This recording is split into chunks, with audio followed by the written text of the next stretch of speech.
বার্থডেটা না আসা পর্যন্ত তুমি একদম বাড়ির বাইরে বেরোবে না আমার শোন। হ্যাঁ ভাইয়া। ওকে, বেরোবো না, কিন্তু আমার একটা কন্ডিশন আছে। তুমি আমার কথা শুনবে, আমি তোমার কথা শুনবো। আমি বাড়িতেই থাকবো, তাহলে তুমি আমাকে বিয়ে দিতে পারবে না। কি গো, কি হবে গো? তুমি কিছু একটা বলো না। আমি আর কি বলবো, তোমার ছেলে তোমার কথাই শুনছে না আর আমার কথা শুনে বসে থাকবে? আমি আর কোনো কথা শুনবো না। সুইমিং, আমি চললাম।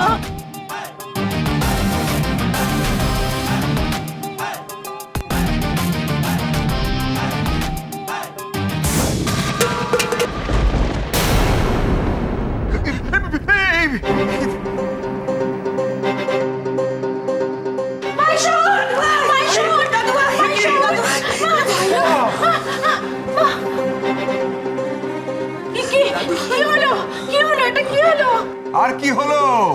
যা হবার তাই হলো। একটা অ্যাক্সিডেন্ট হতে হতে হলো না কি? নীলের মাথাটা আর ঢলে দুফাক হয়ে যাচ্ছিল। এক্ষুনি ওই চাটুর্যের কথাটা ভুলে যাচ্ছিল। একদম।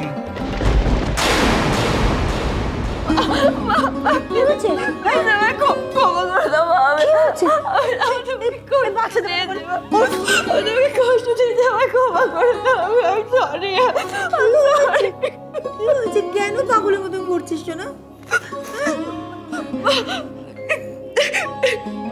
আমি তোমায় খুব কষ্ট দিয়েছি মা। তখন তোমার সাথে ওরকম করা ঠিক হয়নি মা। ওরকম ভাবে কথা বলা ঠিক হয়নি। বোকা মেয়ে, একদম ঠিক করেছিস। ওরে, মেয়েরা যখন বড় হয় না, মারা মেয়ে হয়ে যায়, মেয়েরা মা হয়ে যায়। মা হয়ে মেয়েকে বকেছিস, ঠিক করেছিস। তোমার শুধু বকিনি মা, আমি খুব কষ্ট দিয়েছি। তোমার তোমার আবেগ নিয়ে আমি কঠিন কঠিন কথা বলেছি। তোমার আবেগে আমি আঘাত করেছি। আমি শুধু আমার নিজের ইমোশনের কথা ভেবেছি মা। আর তোমার এতদিনের সম্বল ওই ছবিটা আমি ছিঁড়ে ফেলেছি। বেশ করেছিস, ছিঁড়েছিস, বেশ করেছিস।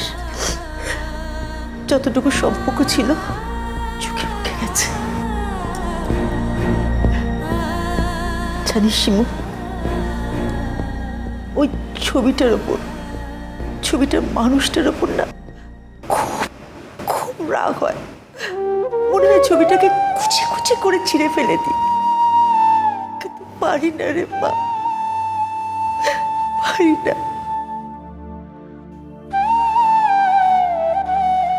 একে একে রঙিন কাপড় পরা ছেড়েছি, শাখা সিঁদুর ছেড়েছি, কিন্তু কেন জানি না রে, ওই ছবিটাকে ছাড়তে পারিনি। কিন্তু কিন্তু আজ তুই আমাকে সব পিছু টান থেকে মুক্তি দিয়ে দিলি রে মা।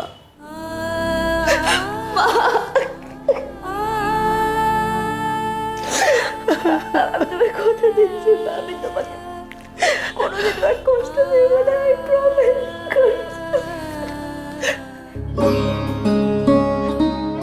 ওই মানুষটাকে যদি ধরে রাখতে পারতাম, তাহলে তো আর 5টা বাচ্চার মতন তো স্বাভাবিক জীবন হতো। কিন্তু আমি পারিনি তো, আমি তো ব্যর্থ। তুই আমাকে ক্ষমা করিস রে। এভাবে বলো না মা, এভাবে বলো না। আজ তুমি আছো বলে তো আমি আছি, বলো। আমার কাছে এভাবে ক্ষমা চেয়ে নিজেকে কষ্ট দিও না।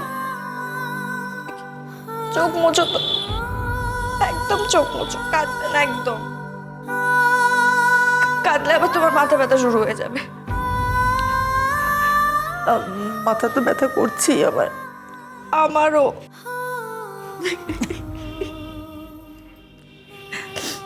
চা চাই? শিমুলের মায়ের হাতে বানানো আদা দেওয়া স্পেশাল চা। এক্ষুনি নিয়ে আসছি। তুই এখানে দাঁড়া, কোথাও যাবি না, কোথাও যাবি না, তুই কোথাও যাবি না। ওটা হালকা একটা জিনিস মাথায় পড়লে কিচ্ছু হতো না। কত বড় বয়স কি এটা হতে পারতো বলতো? বোঝাও, বড় বৌমা দাদু ভাইকে বোঝাও, এত দুশ্চিন্তা আমি আর সহ্য করতে পারছি না। আর আমার কিছু হবে না। কিন্তু নীল, এখন একটা বিপদ ঘটছিল। তুই এতটা অবাধ্য কেন হচ্ছিস নীল? সবার কথা শোনা ছোট্টা করবো, আমার কিন্তু সত্যি খুব ভয় করছে। আবার মুখ খুঁজছো। আমি বুঝতে পারছি না, তোমরা আমাকে নিয়ে এত তর্ক করছো কেন? বিয়ে আমি করবো না, ব্যাস। মম, বাবা অম্বিকেশ, হ্যাঁ বাবা। বলছিলাম যে তুমি যদি নীলকে একটু রাজি করাও, হ্যাঁ। একটু বোঝাও আর কি। হ্যাঁ বাবা, বয়ে গেছে বোঝাতে। পরের ছেলে পরমানন্দ, যত গোল্লায় যায় তত আনন্দ। ওরাক টাকা। আমি তো চাই নীল সেন গণপতি সেনের সমস্ত টাকা পায়রা করে উড়িয়ে দিক, আর আমি নানান ছলে বলে কৌশলে আমার পকেট ভরি। ভাই নীল, বলছিলাম কি, বাড়ির বড়রা সকলে যখন বলছে তখন নিশ্চয়ই কিছু একটা ভেবেই বলছে। আচ্ছা ভাইয়া, তুই কি বলতো? তুই কি তোর জ্যাম্বর কথাও শুনবি না? বিয়ের ব্যাপারে আমি কারো কোনো কথা শুনবো না। বিয়ে আমি করবো না, ব্যাস। দেখি, শোনো শোনো শোনো শোনো। দাদু ভাই শোন, দাদু ভাই। চলে গেল।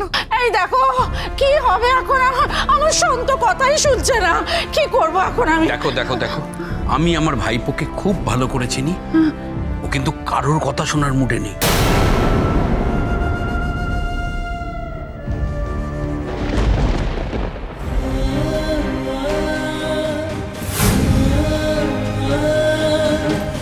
বিয়ে হলে আমরা সারাদিন একসঙ্গে খেলতে পারবো না শিমুল।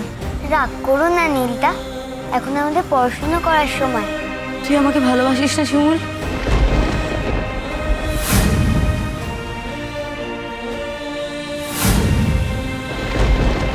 ও চানাচুর বুড়ো আর হাঁ করে দাঁড়িয়ে থাকলে হবে? কিছু তো একটা করো। হ্যাঁ হ্যাঁ করবো তো, তুমি একটু অপেক্ষা করো। জন্মদিন তো এখনো 10 দিন বাকি, 7 দিনের মধ্যে তোমার ছেলের বিয়ে দিয়ে দিলেই হলো। বিয়ে দিয়ে দিলেই হলো? কি করে বিয়ে দেবে? এত তাড়াতাড়ি পাত্রী তুমি জোগাড় করবে কোত্থেকে? কি বলে, তুই মুখ ফুটে একবার বলে দেখো না। আমি পাত্রীর লাইন লাগিয়ে দেবো। তোমার ছেলে তো হীরের টুকরো না। বলছো? বলছি। আর আমার ডায়মন্ডটা? ডায়মন্ড? ও দাবি দাবি দাবি, কি দাবি বলো? আমার ছেলের জন্য ছেলের বউ কিন্তু আমি নিজে পছন্দ করবো। হ্যাঁ, গ্রাম থেকে একেবারে অশিক্ষিত ইংরাজি না জানা মেয়ে নিয়ে আসবো। আরে আমিও তো তাই চাই গো।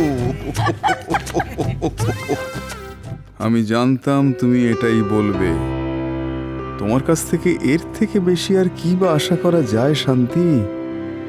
তোমাকে যে আমি হড়ে হড়ে চিনি। ব্যাপারটা কি হলো? গণপতি সেন এত সহজে শান্তিপ্রিয়া সেনের কথা মেনে নিল? ব্যাপারটা তো আমার কিছুতেই হজম হচ্ছে না। কেমন যেন রহস্যের গন্ধ পাচ্ছি মনে হচ্ছে।